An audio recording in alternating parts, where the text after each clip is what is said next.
बच्चों, इस प्रीता पहचान क्लासेस में मैं आपका फिर से स्वागत करती हूँ। आपका हार्दिक अभिनंदन करती हूँ। आज हम जानेंगे, मैंने आपको बताया था क्षितिज भाग 2 वर्ग दशम काव्य संग्रह राम लक्ष्मण परशुराम संवाद में हमने चर्चा की थी कवि परिचय और पाठ परिचय के बारे में, जिसमें कि हमने क्षितिज भाग 2 देख लीजिए आप लोग। हमने जाना था 1, 2 और 3, यहाँ तक हमने पाठ का परिचय दिया था पहले और फिर उसकी व्याख्या बताई थी। इस संदर्भ में हमने क्या जाना था बच्चों? हमने जाना था कि कैसे धनुष के टूट जाने पर परशुराम क्रोधित हुए आते हैं और किसने तोड़ा, ऐसा कर कर पूरी सभा में अपना क्रोध दिखाते हैं। उसमें हमारे लक्ष्मण जी महाराज उन पे व्यंग्य वचनों से उनकी हंसी ठिठोली करते हैं, जिससे उनका क्रोध और भी ज्यादा बढ़ जाता है। और लास्ट के पद में हमने देखा था कि फिर वो उनसे क्षमा भी मांगते हैं कि मेरी ऐसी कोई इच्छा नहीं है या मेरा कोई ऐसा मंसूबा नहीं था कि मैं आपको अपमानित करूं।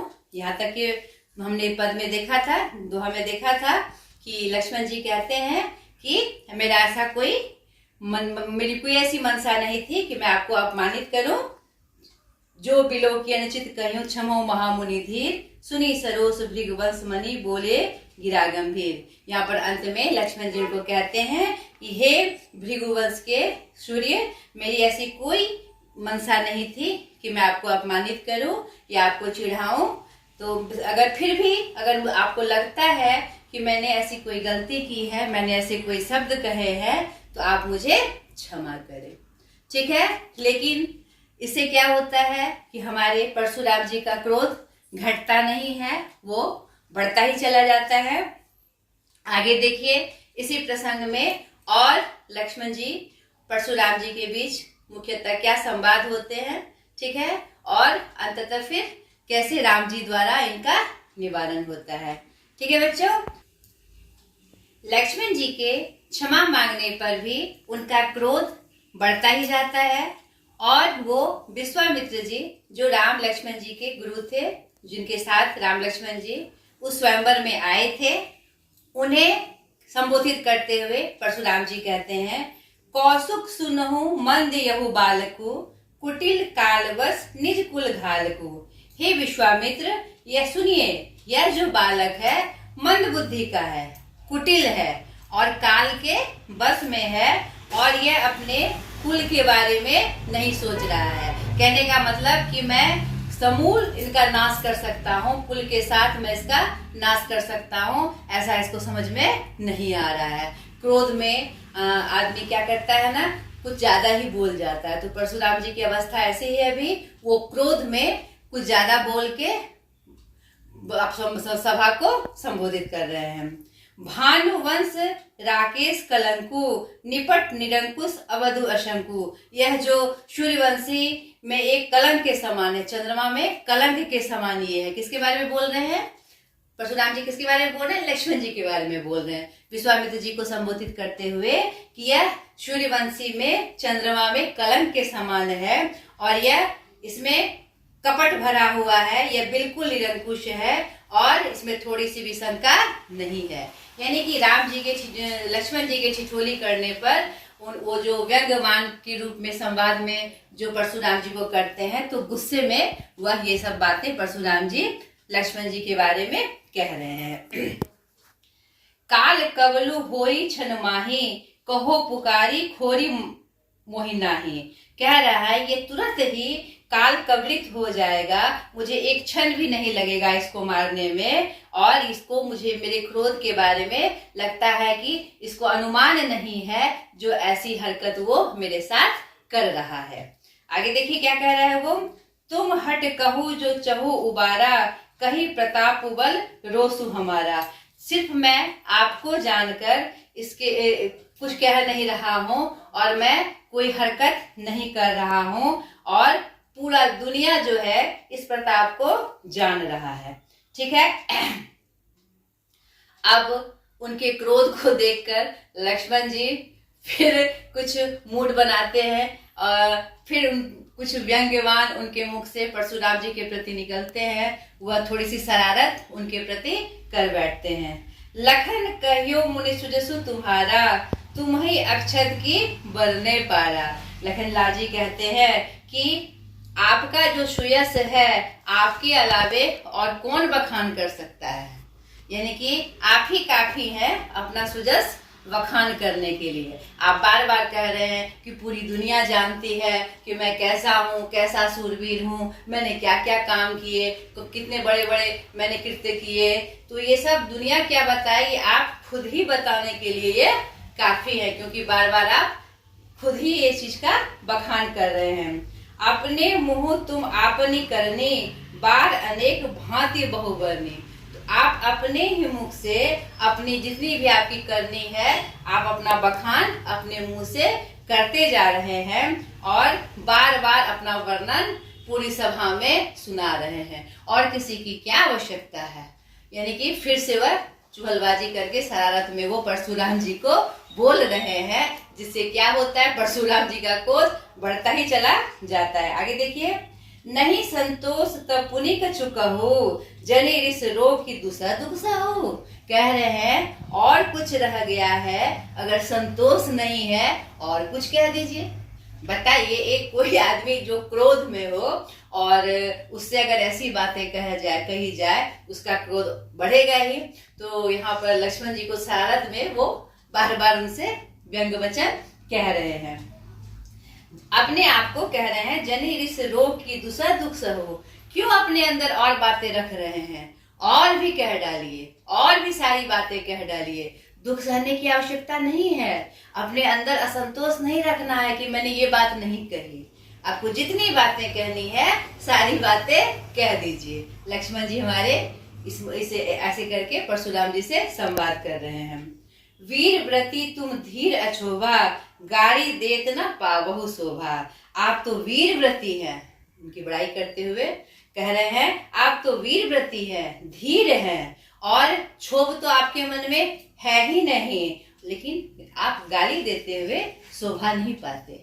इस सभा में, इतनी बड़ी सभा में, जहाँ इतने बड़े बड़े महापुरुष आए हुए हैं, तो आपकी ये छवि, ये ऐसा आपका जो व्यवहार है, इससे आपकी छवि अच्छी नहीं हो रही है, आप इसमें शोभा नहीं पा रहे हैं। सूर समर करनी करही, कही न जना वही आपू, विद्यमान रन पाई रिपु, कायर कथी प्रथापु। वह फिर से एक और बाण छोड़ रहे हैं उन पे, कि क्या कह रहे हैं कि देवता या जितने भी सूरवीर हैं, वह अपना बखान खुद नहीं करते, उनकी जो बड़ाई है वह खुद नहीं करते।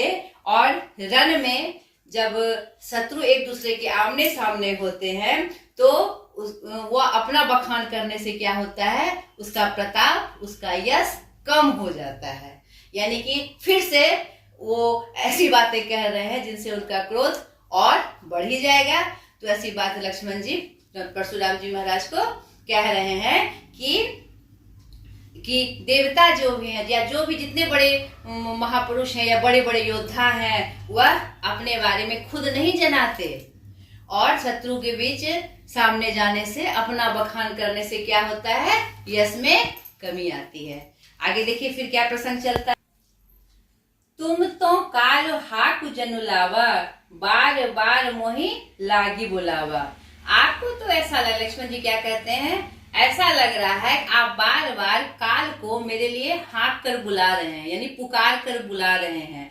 बार बार मोहि, यानी कि बार बार आप लगता है कि अब मेरी मृत्यु आ ही जाएगी, अब मेरी मृत्यु आ ही जाएगी। आप पुकार पुकार के काल को बुला रहे हैं कि ऐसा हो जाए। सुनत लखन के बचन कठोरा, परसु सुधारी धरियो कर घोरा। अब लक्ष्मण जी के ऐसे बात को सुनकर फिर हमारे परशुराम जी क्रोध में आ रहे हैं। सुनत लखन के बचन कठोरा, परसु सुधारी धरियो कर घोरा। वो लखन की ऐसी बात को सुनकर फिर अपना फरसा वो संभालते हैं और एकदम क्रोधित होकर ऐसा करते हैं कि जैसे कि उनके प्रति, उनको मारने के लिए ऐसा उद्यत होकर वो सामने ऐसे करके खड़े हो जाते हैं। अब जनि देहु दोष मोहि लोगु, कटुवादी बालकु बद जोगु। अब हे सभा के सारे लोगों, अब मुझे दोष नहीं दीजिएगा, अब मुझे कुछ ना कुछ करना ही पड़ेगा। यह जो बालक है बार बार कटु वचन बोल रहा है, अब इसका वध मुझसे हो जाएगा, आप मुझे दोष नहीं दीजिएगा। अब मुझे कोई इसका दोष नहीं देगा कि मैंने इसे मार दिया।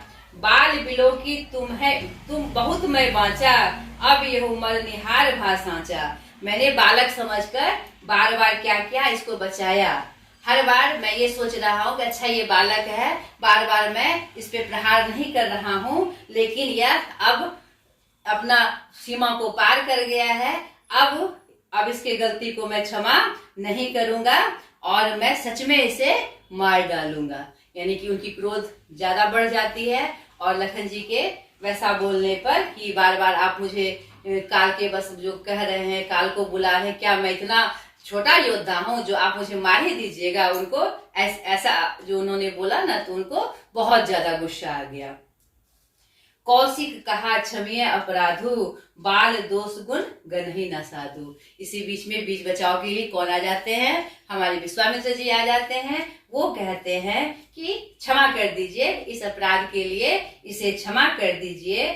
हम साधु लोग बालकों के दोषों को नहीं गिनते। यानी कि वो कह रहे हैं कि हम साधु रूप में हैं, हम तपस्वी हैं, तो तपस्वी लोग बालक अगर कुछ गलती करे तो हम उस पर ध्यान नहीं देते, उसे हम क्षमा कर देते हैं।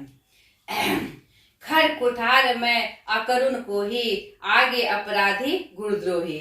तो फिर परशुराम जी कहते हैं अपना कुठार उठाकर कि मेरे क्रोध का कारण सिर्फ यह है, यह अपराधी है और ये मुझे लगता है कि यह गुरु का द्रोही है। उत्तर देत छोड़ू बिनु मारे, केवल कौशिक सील तुम्हारे। फिर वह विश्वामित्र जी को तरफ मुखातिब होकर क्या कहते हैं कि ठीक है, मैं इसको इसलिए छोड़ रहा हूँ कि तुम्हें जानकर, आपको जानकर कि चलो भाई आप ऐसा कह रहे हैं तो मैं सिर्फ आपके लिए इसको छोड़ रहा हूँ। न तो यही काटी कुठार कठोरे, गुरहे उड़िन होतियों श्रम थोड़े। क्या कह रहे हैं हमारे परशुराम जी कि नहीं तो अभी ही मैं तुरंत इसी सभा में मैं इस फरसे से इसको काट के मार देता और अपने गुरु के ऋण से उऋण हो जाता। यानी कि यह बार बार जो मेरा अपमान कर रहा है, सभा में बार बार जो ये वचन बोल रहा है, तो लग रहा है कि यह गुरुद्रोही है, तो इसे मारना यानी कि गुरु के वचनों को पालन करना है। लेकिन मैं सिर्फ आपके चलते इसके साथ ऐसा नहीं कर रहा हूँ, ठीक है, नहीं तो तुरंत मैं भी मारकर इसको अपने गुरु के ऋण से क्या हो जाता, उऋण हो जाता। ये जो बार बार ऐसे वचन बोल रहा है तो ये मुझे बर्दाश्त नहीं हो रहा है, मुझे लग रहा है कि यह क्या है, गुरुद्रोही है। लेकिन हे विश्वामित्र जी, सिर्फ आपके लिए मैं इसको छोड़ रहा हूँ, ठीक है। गाधि सुनु का हृदय हसी, मुन्हि हरि हरे सूझ, ऐ मैं खाड़ न ऊख मैं, अजो न बूझ अबूझ।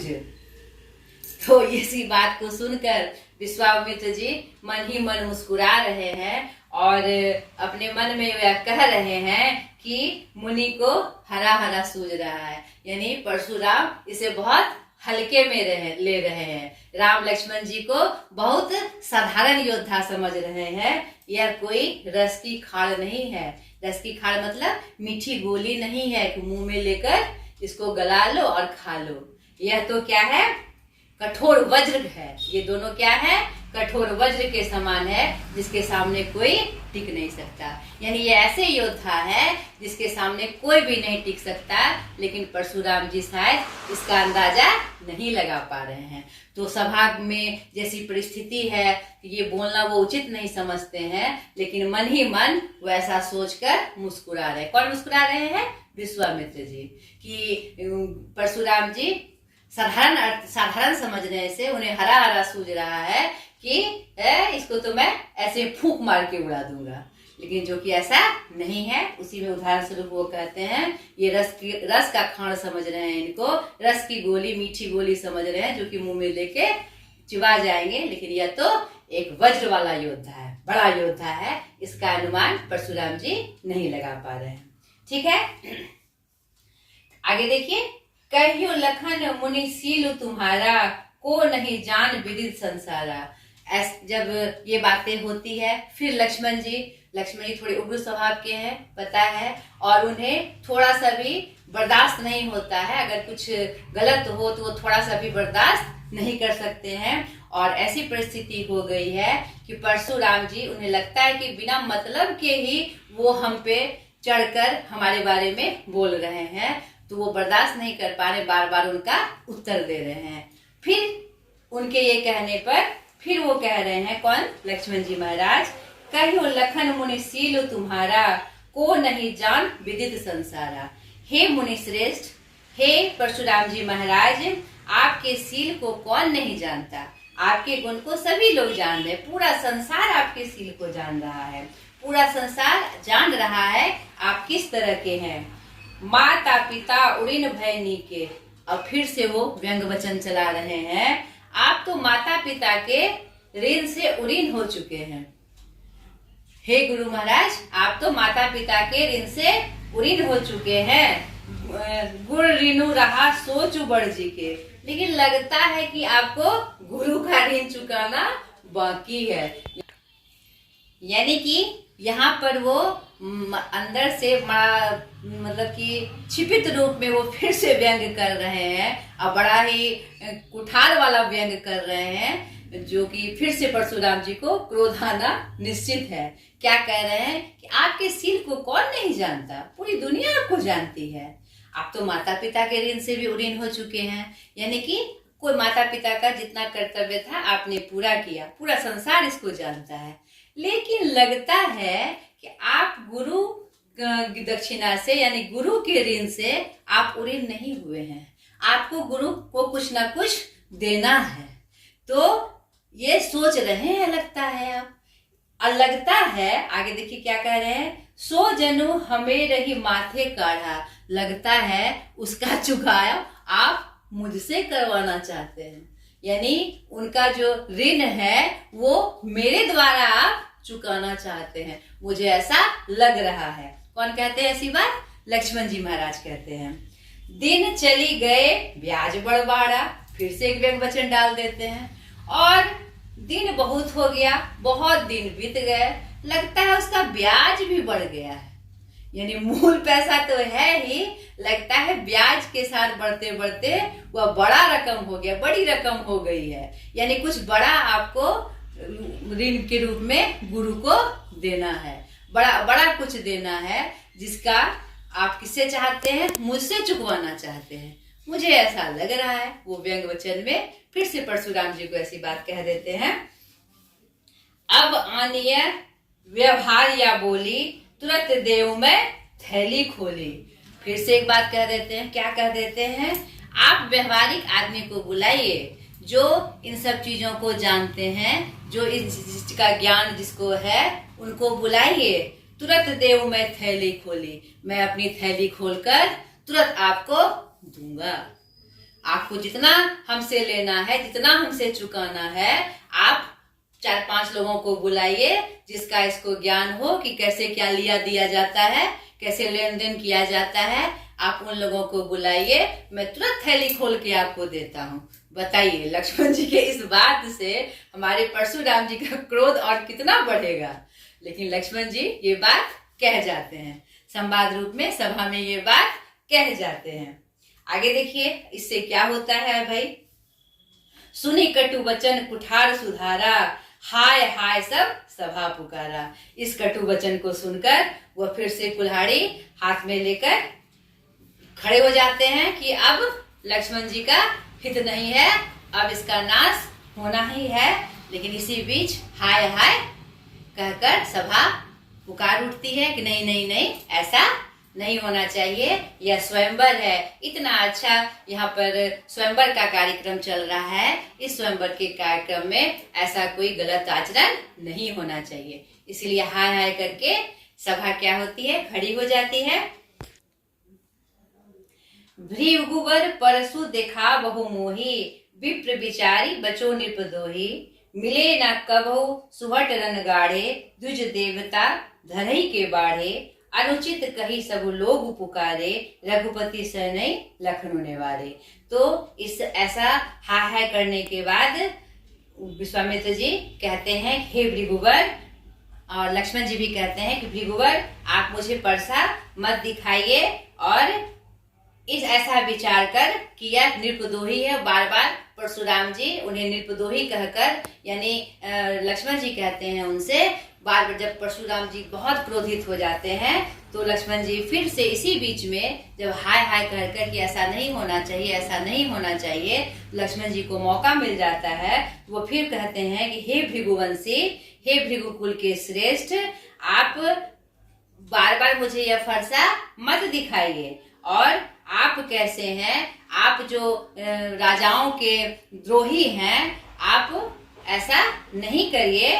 मिले न कहो सुबुट रन गाड़े, यानी कि रन में आपको ऐसा कोई नहीं मिला है, आपको लगता है कि आप सबको समाप्त कर सकते हैं, सबका कुल नाश कर सकते हैं, आप राजाओं के द्रोही हैं, आपने इतने राजाओं का संहार किया, तो आपको लगता है कि आप सबका संहार कर सकते हैं, सब कुछ कर सकते हैं, लेकिन ऐसा नहीं है। द्विज देवता घरई के बाढ़े। अब मुझे ऐसा प्रतीत होता है कि ऐसा आपके मन में ऐसा विचार आ रहा है कि आप सब चीज करने के लिए, ये उपक्रम करने के लिए आप सक्षम हैं, लेकिन ऐसी बात नहीं है। तो अब ठीक है, आपको अगर सामना ही करना है तो अब मैं आपके सामने प्रस्तुत हूँ। यानी कि ऐसा माहौल बन जाता है कि परशुराम जी के क्रोध करने पर और बार बार लक्ष्मण जी का संवाद उनको समझाने के क्रम में कहने पर ऐसी परिस्थिति आ जाती है कि दोनों एक दूसरे से युद्ध करने के लिए आमने सामने हो जाते हैं। ना लक्ष्मण जी दबना चाहते और परशुराम जी तो बहुत गुस्सैल स्वभाव के हैं, वो तो दबेंगे ही नहीं। तो ऐसी परिस्थितियां आ जाती है। तो सभा में सभी क्या कहते हैं, नहीं ये अनुचित है, यह अनुचित है। यानी कि यहाँ पर लक्ष्मण जी को कहा जाता है, यानी कि सभा ऐसी परिस्थिति बन जाती है कि लक्ष्मण जी को कहा जाता है कि नहीं ये अनुचित है, यह अनुचित है। यानी गुरु कैसा भी हो, सामने अगर शिष्य अगर ऐसा कर रहा है, उनके सामने प्रस्तुत होकर उनका विरोध कर रहा है, यह उचित नहीं है। वास्तव में ये उचित नहीं था। वो समझाने की कोशिश कर रहे थे, लेकिन व्यंग्यमान में जो कह रहे थे, जिससे परशुराम जी का क्रोध बढ़ता ही चला जा रहा था। तो ऐसा परिस्थिति जब आ गई, ऐसी परिस्थिति जब सामने आ गई, तो राम जी ने अब सोचा कि अब हम मुट्ठी से निकल रहा है, अब यहाँ पर अगर मैं बीच में नहीं आया तो फिर दूसरी घटना हो सकती है। तो वह फिर क्या करते हैं, इशारे से लक्ष्मण जी को संकेत देते हैं कि नहीं, ऐसा नहीं करना है। राम जी इशारे से लक्ष्मण जी को संकेत देते हैं, ऐसा नहीं करना है। लखन उतर आहुति सरिस, भृगुबर को पुकृशानु, बढ़त देखी जल सम वचन, बोले रघुकुल भानु। अब आपके पाठ में इतना ही प्रसंग कहकर समाप्त हो गया है। कह रहा है कि लखन ने जो उत्तर दिया वह किसके समान था, आहुति के समान था। बहुत मतलब कि अब सब कुछ खत्म ही हो जाएगा। आहुति मतलब क्या होती है, सब पूर्ण रूप से यज्ञ का हो जाना, यानी कि अब सब कुछ खत्म ही हो जाएगा। और इससे क्या हो रहा था, परशुराम जो भृगुकुल के श्रेष्ठ थे, उनका क्रोध बढ़ता चला जा रहा था। तो ऐसा देखकर जो रघुकुलनाथ हैं हमारे श्री राम जी, उन्होंने सोचा कि अब मैं बीच बचाव करना मेरा जरूरी है। तो वह उनके सामने यानी कठोरता में वह एक ठंडा जल बनकर आए, शांति कराने के लिए। वह ऐसे वचन, ठंडे वचन बोले, शांत वचन बोले कि हे गुरुजी, ये छोटा बालक है, आप इसे क्षमा कर दीजिए, आप तो श्रेष्ठ हैं, आपको यह शोभा नहीं देती। ऐसा कुछ कहकर वह उन दोनों के जो परिस्थितियां, गंभीर परिस्थितियां आ गई थी, मतलब विरोधी प्रवृत्तियां जो सामने आ रही थी, तो उन्होंने, राम जी ने उनको खत्म किया। ठीक है, तो आपके पाठ में यहीं तक का संवाद है। ठीक है, आगे के संवाद में राम जी द्वारा इसको शांत किया जाता है, फिर गुरु को प्रणाम किया जाता है और सब कुछ ठीक हो जाता है। ठीक है, तो इस संवाद से हमने क्या जाना, हमें क्या शिक्षा मिली? यह शिक्षा मिली कि हमें हमें बहुत अधिक क्रोध नहीं करना चाहिए। यानी परशुराम जी का अचानक से सभा में आ जाना, वो बहुत बड़े महात्मा थे, बहुत बड़े विद्वान थे, लेकिन क्रोध के कारण, उनके क्रोध के कारण क्या हुआ, उनका अपयश हो गया। नहीं, इतने बड़े विद्वान थे तो लेकिन सिर्फ क्रोध के कारण उनका अपयश हुआ, यानी कि उनकी कीर्ति कम हुई। और यहाँ पर लक्ष्मण जी द्वारा जो संवाद कहा गया, यह अनुचित नहीं था। जैसी परिस्थितियां थी उस अनुरूप परशुराम जी से संवाद करना अनुचित नहीं था। ऐसी स्थितियां आने पर ऐसा व्यवहार उचित है नहीं। और बाद में बीज बचाव करने के लिए विश्वामित्र जी का या हमारे राम जी का आना यहाँ पर हमें यह सिखाता है कि जब परिस्थितियां भड़के, जब परिस्थितियां विपरीत होने लगे तो हमें आपस में उसे दबाना चाहिए, ना कि उसमें आग भड़काकर उसे और बढ़ा देना चाहिए। यह भी सीख हमें इस संवाद से प्राप्त होती है। यही बहुत ही प्रमुख बालकांड का स्वयंवर पक्ष का बहुत अच्छा संवाद, यह पाठ हमारी पुस्तक में है, आपके क्षितिज भाग 2 में इसका हमने किया, इसकी व्याख्या हमने जानी। तो आशा करती हूँ ये व्याख्या आपको पसंद आई होगी, आपको समझ में आया होगा, और इसका अभ्यास मैं अगले वीडियो में आपको जरूर प्रस्तुत करूंगी।